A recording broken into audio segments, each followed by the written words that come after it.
So this is Energy Work 101 as presented through the Urban Conservatory Discord server. This is lesson number 5. You should have access in the Google Classroom to the Energy Work test that was at the halfway point at lesson number 4. Sort of a check-in to make sure. Are you going to blow yourself up? Or not? You might. Who knows? I extended the deadline on the test for another week because I'm in the United States. I'm in Texas. And I know some of our other people are also in Texas. And I don't know if you're aware, but this has been the week of Snowmageddon, aka the sudden realization on the part of the entire state of Texas that, hey, maybe letting Republicans be in charge of the entire state infrastructure is not such a good plan.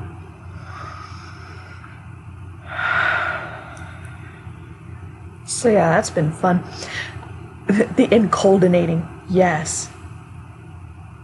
Ah, good. Everybody's got sound. Finally. You just have to, like, poke Discord with a stick every now and then.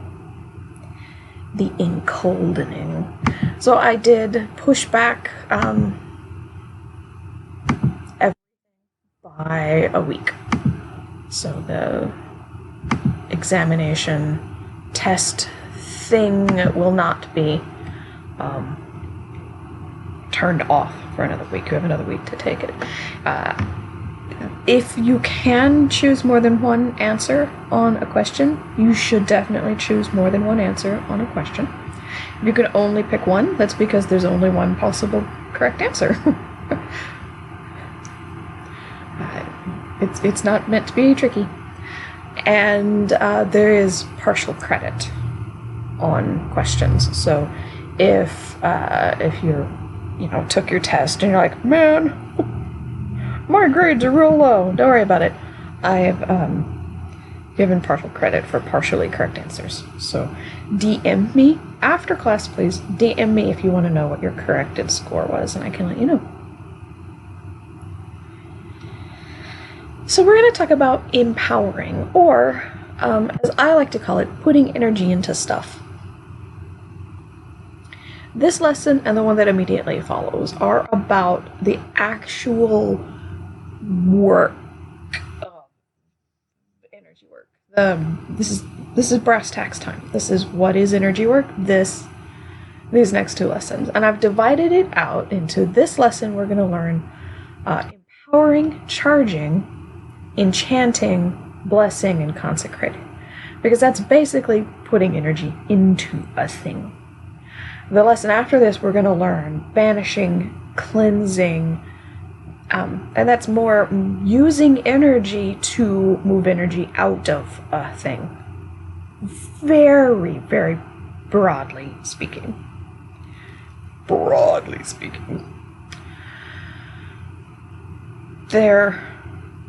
It made sense in my head. So up till now, I've taught you about how to ground and center, which is pretty much a basic how to connect to energy, how to move energy into yourself, how to move energy out of yourself. That's very basically what grounding is. Very basically.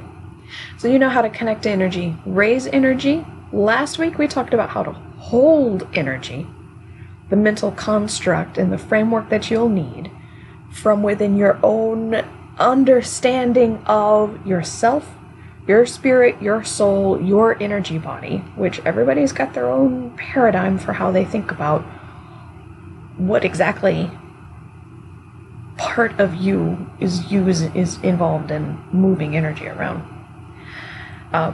We talked about imbuing energy. Now we're going to talk about, now we're going to do something with the energy.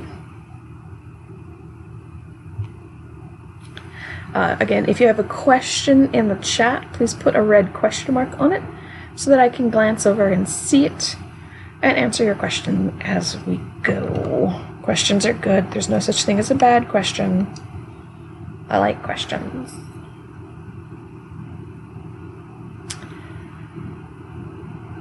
So,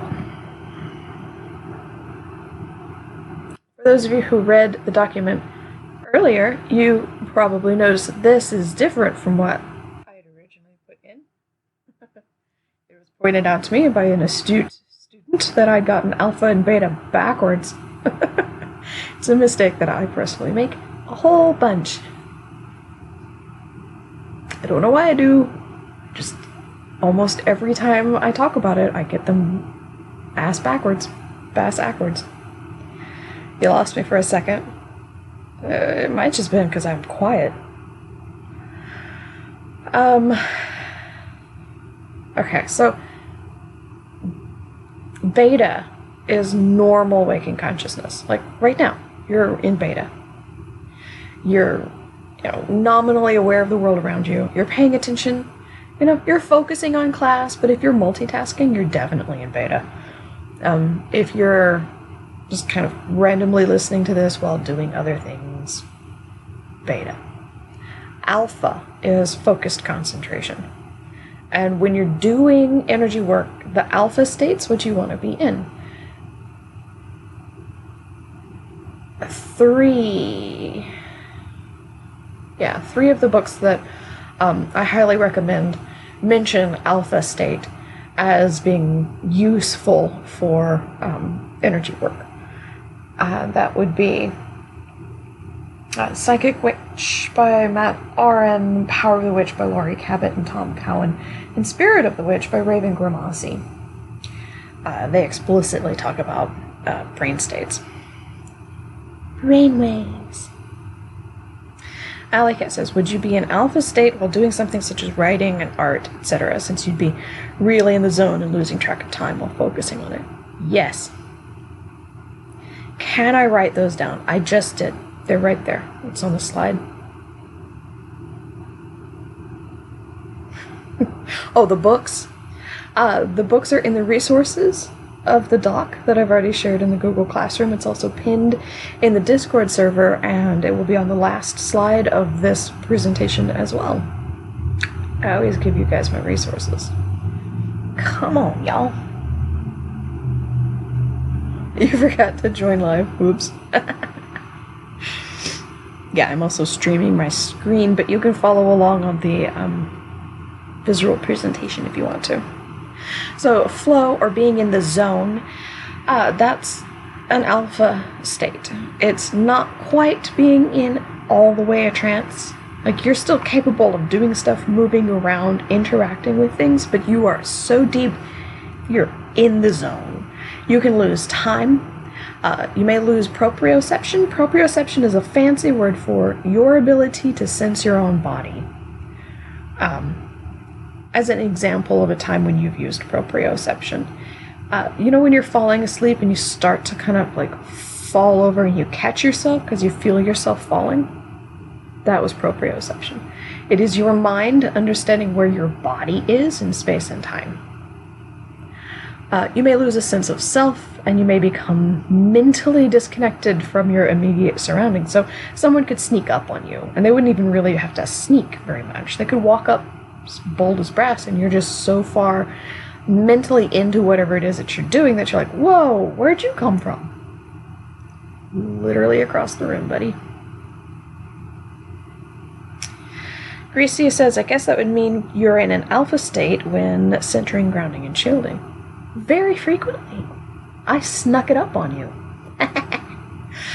It's like meditation, and in fact, meditation often makes use of an alpha state, and advanced meditation drops you even further into gamma. I think gamma. The Greek letters always drive me nuts. I can never remember what order they go in. Gamma or theta. I think theta is deeply asleep. Allie wants to know, would people who are inebriated or medicated, such as on drugs or drunkenness or laughing gas, be in an alpha state? Ooh. Not really. Kind of. Technically, yes. But not for the purposes of this. They're in definitely in an altered state of consciousness, but they're not. The use of mood-altering substances like all of those medications, whether you're taking it under a doctor's order or because you're not taking it under a doctor's supervision, for whatever it is that you're doing, alcohol's legal if you're over 18. In some states, medical marijuana is legal. In some states, recreational marijuana is legal. All of those things produce an altered state of consciousness. Attempting to do energy work and magic while in an altered state of consciousness caused not by your own willpower, but instead by an outside force, like we call them an entheogen. entheogen, an entheogen.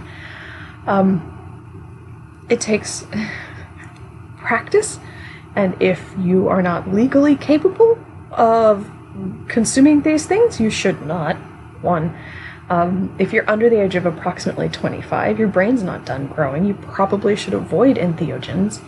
They can mess with your brain and your body's ability to finish growing, to finish settling into what your adult biochemistry is going to look like. So I don't recommend them for people who are under 25 or so. Once it's legal for you, though, I can't really stop you if you wanted to experiment. You will discover it's like swimming upstream through molasses if you're not familiar with the way that it feels. It's really hard to focus when you're in an altered state of consciousness caused not by your deliberate focus on being in that altered state of consciousness. Thank you.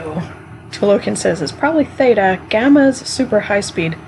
So it's either theta or delta. Ooh, it could be delta.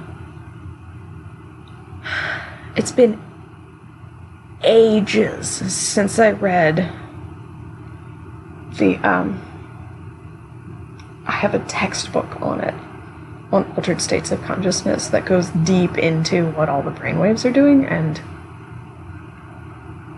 it was a little dense. Yeah, Carrie says alcohol is a depressant, so that makes sense.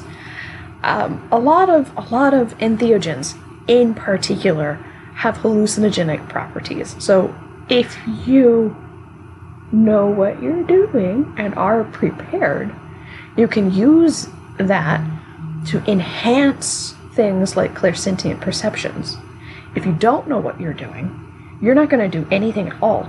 You are going to lay on the floor, and if you're lucky, you'll have a fantastic time laying there, being vaguely giggly. And if you're not lucky, you're going to be laying there gibbering because, like, there's horrors crawling across the ceiling to come get you. They're not toys. They're not, like, people say, oh, it's a recreational. It's not that fun. Not that recreative. I wouldn't.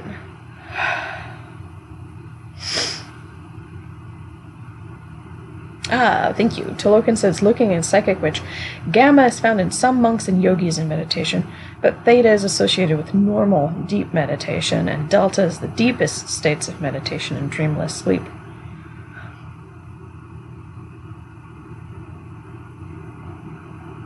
Yeah. I do a lot of shamanic technique-based energy work. So the use of entheogens and medications and stuff like that, I'm 44 years old. I'm old enough to do this. If you're not old enough to do this, please do not do this. Until you know what you're doing, you're not going to have fun with it, and it will mess with you. If you don't have regular magic down pat, adding drugs to the mix, bad things will happen. Almost everyone I know who started messing with entheogens before they got really, really good at meditation, before they were really skilled at grounding and centering, and before they even knew how to cleanse, every single one of them hurt themselves. Metaphysically, they caused harm to themselves because they weren't prepared for it. It's like, instead of slowly opening a door like you put the key in and you turn it and all the tumblers click and then the lock opens and then the door opens and you walk through and you're like, ah, the beautiful world of magic. Instead of doing that is the equivalent of running up with a battering ram, crushing the door, breaking the door jamb, destroying the lock, and busting through like the Kool-Aid Man. Hey! No. You'll hurt yourself. Please do not. Do it my way. Do it the way I've been teaching you. It gets you to the same place. Safer! Alleycat says, do regular painkillers and medication cause harm to energy work and the practice of magic? I often take a lot of various sleeping meds due to my insomnia as well as other pills for other reasons. My family tends to try and stick to more herbal types of medicine, but sometimes I have to take stuff like melatonin or hydroxyzine to sleep. It absolutely messes with your energy state. Yes. Yes. Even herbs mess with you. The vast majority of entheogens are herbal-based. And have respect for the herbs that you take medicinally. Even melatonin, if you're taking like St. John's wort, if you're taking whatever, bee's balm, it all affects your energy in one way or another. So pay attention to what it's doing. And if you're like, man, if you had to take like a bunch of melatonin and a hydroxyzine the night before just to get to sleep, maybe don't do magic the next day. You know? Maybe you should wait until that's all the way out of your system. Hotel Raven says, so essentially that Big Bird meme where he just crashes down the door. Yeah, that. Please do not. You don't have to make use of medications in interesting ways because I'm teaching you how to get there. And in fact, if you can get into beta or even down into one of the slower brainwave states, if you can get down into theta, honestly, it feels just like being high. There's a reason Buddhist monks are so happy all the time, guys. They can drop into this brainwave state that causes biochemical changes in their brains. They're basically sitting there, they're looking at God. They're looking at the face of reality and that which is divine and are having a fantastic time with it. With no side effects. And they didn't have to, like, break part of their brain to get there. The Meditation 101 course, seriously, take it. You should take that class. If this is interesting things to you, take that. Practice meditation. It will get you to the same place. And in fact, if you practice meditation and then later, when you are of legal age and fully capable of making your own decisions and decide for yourself, you know what? I'm going to find out what this is all about. Your experience will be enhanced. You're far less likely to wind up laying on the floor gibbering because there's, creatures crawling on the ceiling. None of that will happen because you'll be like, ah, yes, the illusory nature of the cosmos has been revealed to me, and enlightenment can happen real fast. So, do this stuff first. Let's talk about consecration. Starting at the top, consecration, to make a place, thing, or person aligned with divinity and sacredness. You will notice that particular picture. That is a picture of communion wafers and the goblet in which they would put the communion wine, and that's a Bible. Yeah, they've all been consecrated or made holy. In Wiccan ceremonials,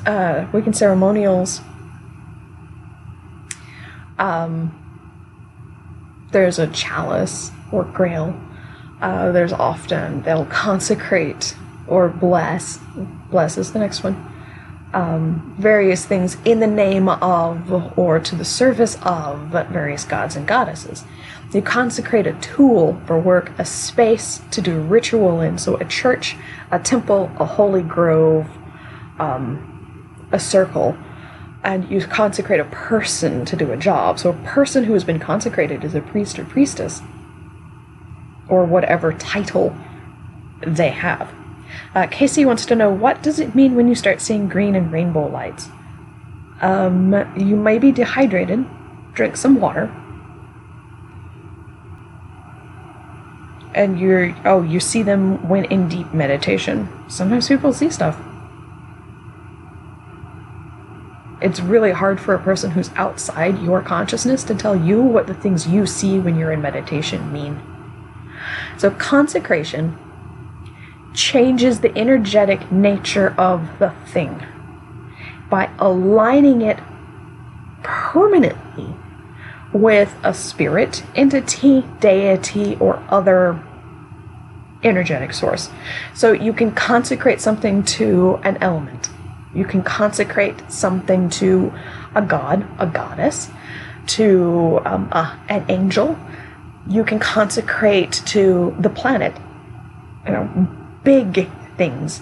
You connect energetically with the thing you want to consecrate towards. Hopefully, if it is a sentient being, this is more like an ally type relationship or a worship type relationship, which is similar to being an ally. They give you the power instead of you taking the power. You then move the power into the thing to be consecrated. Okay. Yes. Yes, and Naji teaches the meditation course and was talking about seeing lights in the meditation class on Sunday. So yeah, it's normal. You'll see things. There's a thing where if you close your eyes and you're in the dark for really, really long, you start to see like dancing lights and kind of geometric shapes moving around. That's your brain. So blessing is similar to consecration. Instead of fully aligning the energy of a person, place, or thing with an entity or being, it confers the benefit and protection of that entity or being over the person, place, or thing. It's not as all-encompassing, and it doesn't permanently change the energetic nature of the thing or person or place. Let me point this out again. Permanently change the energetic nature is what consecration does. Blessing just kind of links it up, but not permanently. Alley Cat said, I was in deep meditation in some slow, deep state of mind while taking a ritual bath. Ooh, I wouldn't do that. You might slide under. And I was playing around with a candle by using my mind. I would tilt my head and hands to the left slowly, and the flame would follow, or I'd tilt my head up and the flame would get thinner and taller. I'm honestly not sure if I did it for real or not, considering how deep in meditation I was. Really, really, really deep in meditation, you'll see things. And the line between, was it real or was it your brain showing you stuff? Yes. Both. Mainly because we can have a very long conversation about what perception means.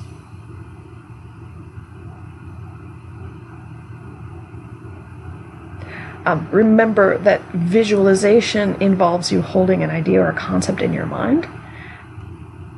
You also need to really believe it. Believe it to be true. Especially when you are moving energy. You must believe that it is working. So, questions like, was it real? Are you a witch? If you're a witch, it was real. Now, you can get better feedback on whether or not something actually really happened by, say, pointing a video camera at it next time. Or having an outside independent third party to look at it and go, oh, hey, that flame's moving around. Otherwise, it's hard to prove whether or not this is real. Let's talk about empowering and charging. It can, but does not have to, involve spirit. So spirit, entities, beings, sentient allies outside of yourself. You can. It doesn't have to. Empowering and charging is what is most often used in magic, either to power a spell or to create an energy source or a tool for use in further ritual or spell. Connect to energy, whatever energy it is that you're connecting to. If you're connecting to the elemental fire of Mount Vesuvius, yeah, sure. It seems safe. Raise energy. Move that energy into a place or thing. So connect to the elemental fire of Vesuvius and then put it into a ruby necklace. Seems smart. You should do that. Maybe not as a beginner, but yeah, you can do that. Sure. That's empowering and charging. And this is the basic. That's what most magic is. Most magic is not blessing or consecrating. That's more on the religious side of the scale. This is just magic. Magic doesn't have to be religious. It can be. It doesn't have to be.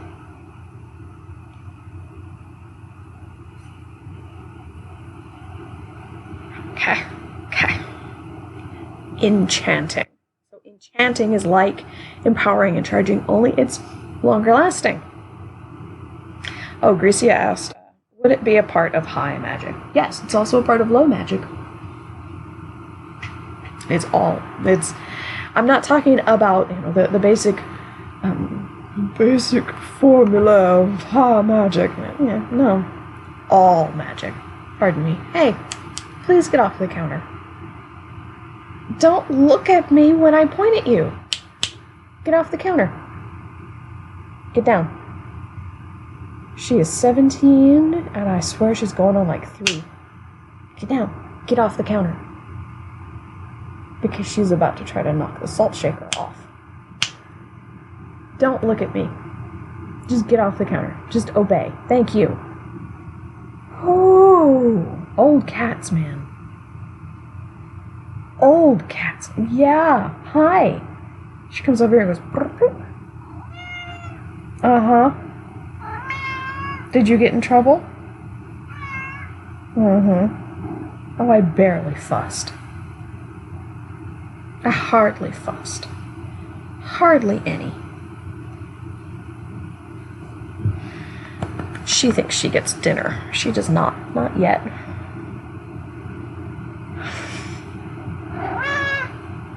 I'm going to feed you, just not right this second, Your Highness. In the same way that consecration causes a permanent energetic change, so does enchanting. Enchanting is if you took charging or empowering and turned it up to 11. The energy of the space or thing that you have enchanted has been permanently aligned and transformed to match the imbued energy. This makes it much, much easier to recharge.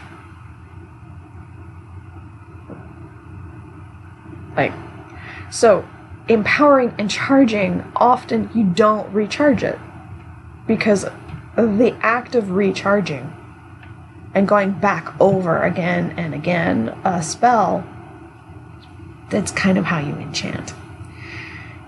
You do it again and again. You turn it all the way up. You make it more forceful, more noisy, more awesome.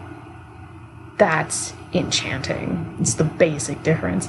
And a thing that has been enchanted, you can layer another enchantment on top.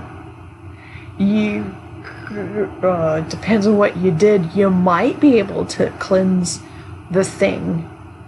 How powerful you are, how thickly laid the enchantment is, how long it's been on there, how often it's been recharged, how good you are at doing this. Several people are typing.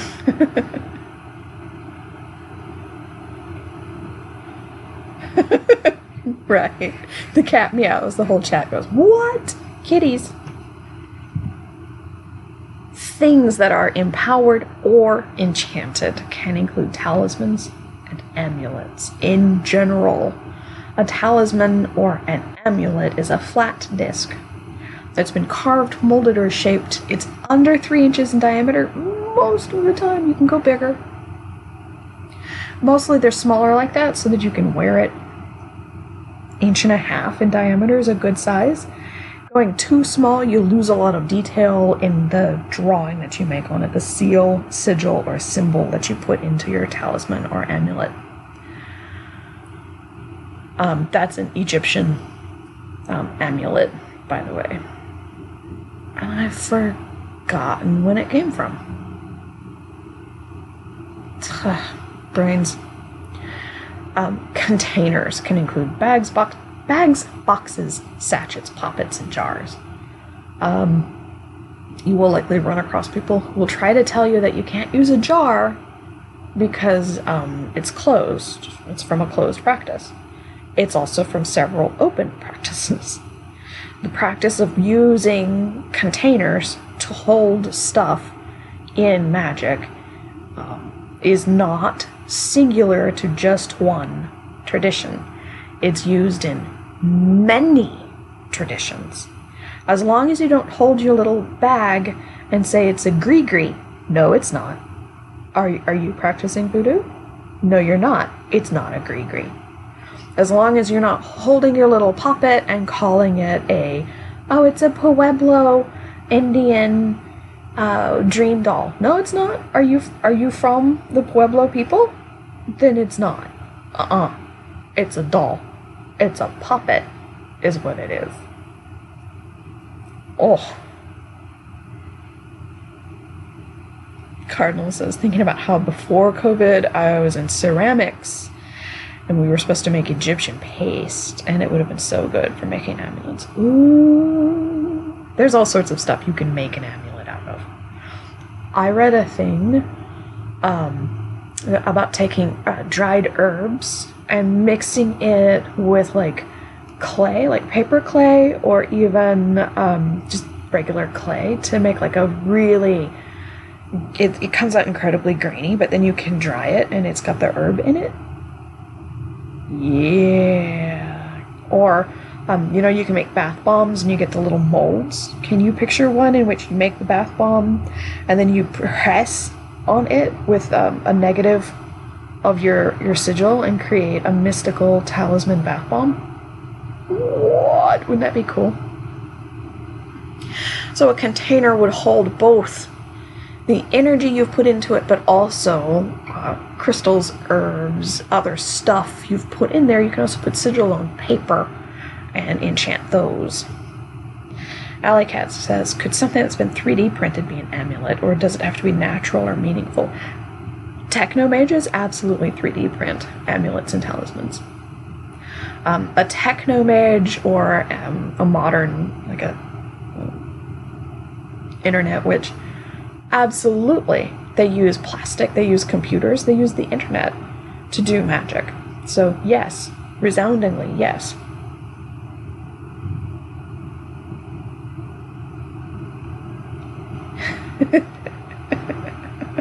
No, we saw that, Cardinal. I'm sorry. Yes, you can put crystals and herbs in your bath bomb. If you do so, invest in one of those little mesh drain trap things so that you don't accidentally clog your drains when all the herbs and stuff go down. Learn from other people's mistakes. Oh, you said bath bong. No, that was earlier in the discussion. So how? I've been talking all about, you just move the energy into it. This is how. This is as simple and stripped down as I could possibly get it for you. This is how. Visualization and belief in what you're doing. Hold the item to be empowered, charged, enchanted, blessed, or consecrated. Touch it. Touch it. Rub your hands on it. Touch it. This creates a energetic link between it and you, so that energy can move from you into it in exactly the same way. So you have connected energetically to your source, right? You've raised energy. You have imbued it with your intent. What is this energy supposed to do? Now reach out and touch the thing it's going into. You can just touch it gently. You can stroke it. If it's fragile, don't squeeze it too much. It's like a baby bunny. Don't squish it. Touch it and press the energy into it by using your imagination, your belief that this is effective. Remember the exercise from last week, the clapping your hands and the rubbing your hands and waking up the energy and feeling the energy move? Believe that this energy, you have raised it, you have imbued it, and now you're going to put it into the thing. It goes into the item. It might glow, it might become hot, it may become tingly, it might be cold. You might perceive nothing to have changed. Hopefully you will see that something in it has changed.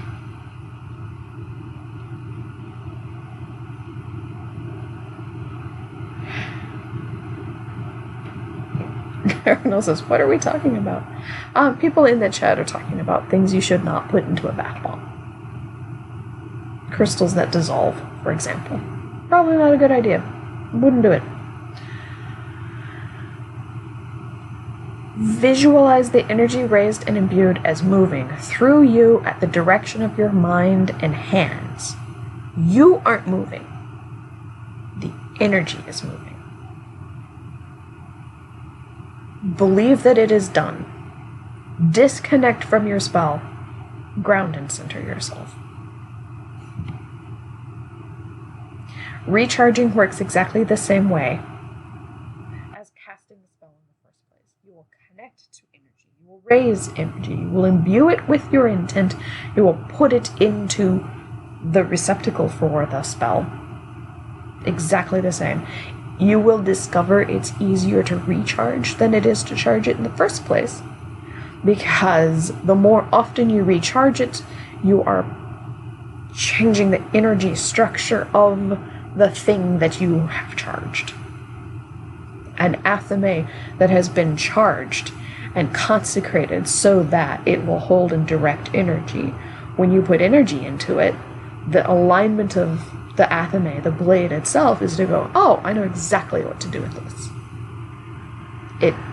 It flows into it so much easier. And again, disconnect, ground, and center. If you don't disconnect from your spell, congratulations, you've turned yourself into a battery. Don't do that. The spell will continue to draw energy from you until either you don't have any more energy left and you take a surprise nap, or you're gonna take a surprise nap, or you fall asleep normally if you're, I don't know, a very energetic sort of a person. If the spell isn't disconnected when you inevitably sleep, the spell will end. So if you were aiming for something that's supposed to be super long lasting, like the shield around your house, and you didn't disconnect from the energy so that it became its own self-sustaining thing, if it's feeding from you and you go to sleep, your shields fall. If you created a spell to draw wealth to yourself overnight and you fall asleep, the spell's not going to work because you went to sleep. Disconnect from it.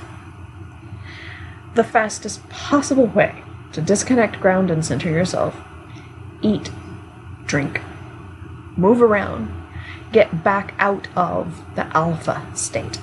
The beta state. Don't go to sleep while altered, in an altered state of consciousness. For one thing, you'll have the weirdest dreams. For another, you're not thoroughly disconnected from the work, from the energy work or the ritual that you were doing.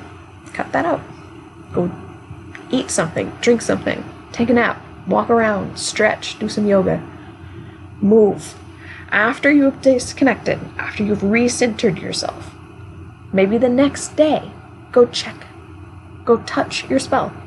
Go look at it. Like poke it. Poke it with a stick. See if it's still good. Like, what are you doing? Because maybe it needs a touch-up. Probably doesn't. Lily wants me to re-clarify the difference between beta and alpha.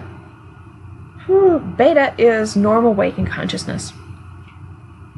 Alpha is your brainwaves are moving a little bit slower. You will probably lose time. It's flow, or being in the zone, being very focused on what you're doing.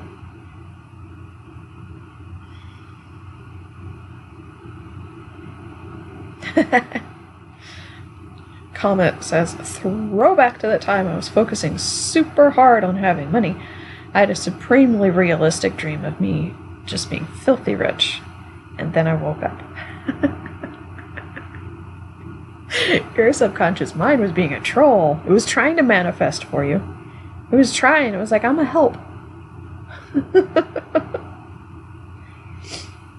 Not Coda says, how do you know if you're actually disconnected? Believe in yourself. Believe that it has happened. Eating, drinking, walking around, walking physically away from the thing, consciously saying, I am disconnected from the work that I have just done. Like, so mote it be, is a ritual phrase that's often used to denote that I'm done now. And it can help you get into the habit of, if every time you say, so mote it be, what you mean is, the work is done. I am disconnected. You can even say that. The work is done. I'm done now. As a reminder from your conscious mind to your subconscious mind, we can stop. We're done. The energy's in there. It's doing what it's supposed to be doing.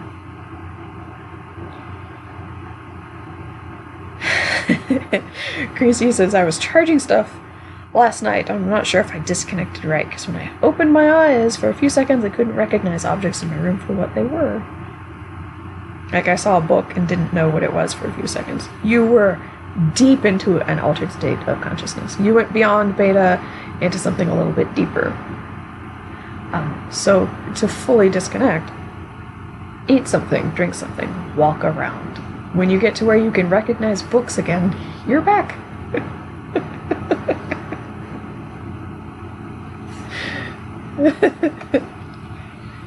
This is why grounding, centering, redoing your shields, this is the first lesson. This is why. Please don't turn yourself into a battery. Exercise number 3. I want you to write about this. 300 words? 150? 5,000 words? Okay. If you feel so moved. Nerd. I approve. Write about a time in your life that maybe you've tried to put energy into something. What was it like? What were you doing? Have you tried? Do you want to try? If you haven't tried yet, maybe write about something that you would like to try doing. Or give it a little try. Why not? A candle, a tea light, right? For sweet dreams. I don't know. A candle that, as long as it's lit, your parents won't notice your dirty room. That sounds fun, right? Something small, something easy. Was it difficult? Was it easy? What was it like? Write about that. Turn it in via Google Classroom. I will create an assignment. Don't forget your Discord username so I can track your progress, please, and thank. Alley Cat says, does sending happy and positive energy to my SO count for the exercise? So I didn't talk. I talked about how you can consecrate and bless a person. I didn't talk about empowering and charging a person for a reason. That's different. In general, The only times in which you're going to be attempting to empower or charge another human being is if you're doing group ritual together. Most of the time, if you want to send energy to someone, you're sending it with a purpose to it. You're not just throwing energy, you have something else behind it. Whether it's you're trying to bless them so that they have good luck. You're trying to shield them. You're trying to bolster their health. You're trying to improve their mood. You're not just sending energy. That's a little bit non-specific. When you're doing energy work, be specific about what you're doing. It's easier to hold on to for your visualization, for one thing. And it's smarter, more defined, put limits around what you're doing.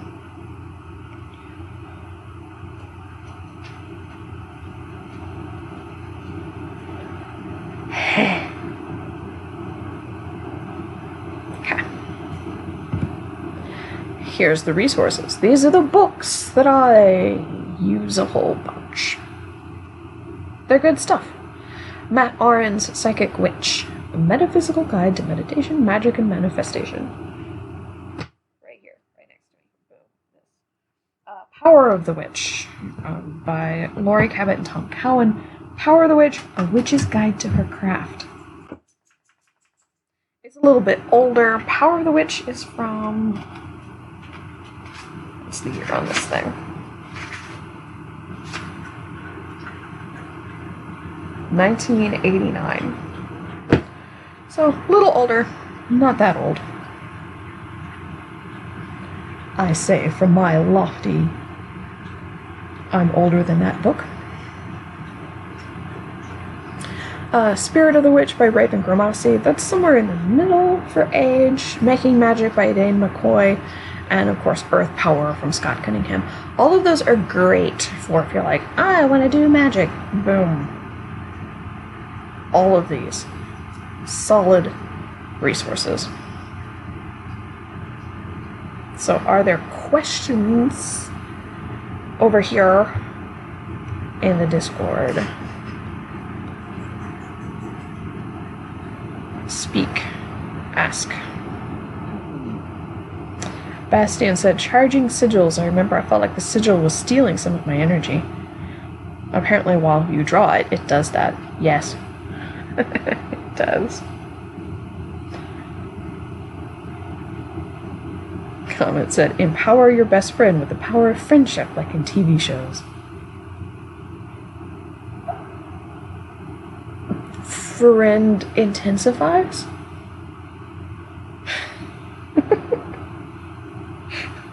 Friendship intensifies.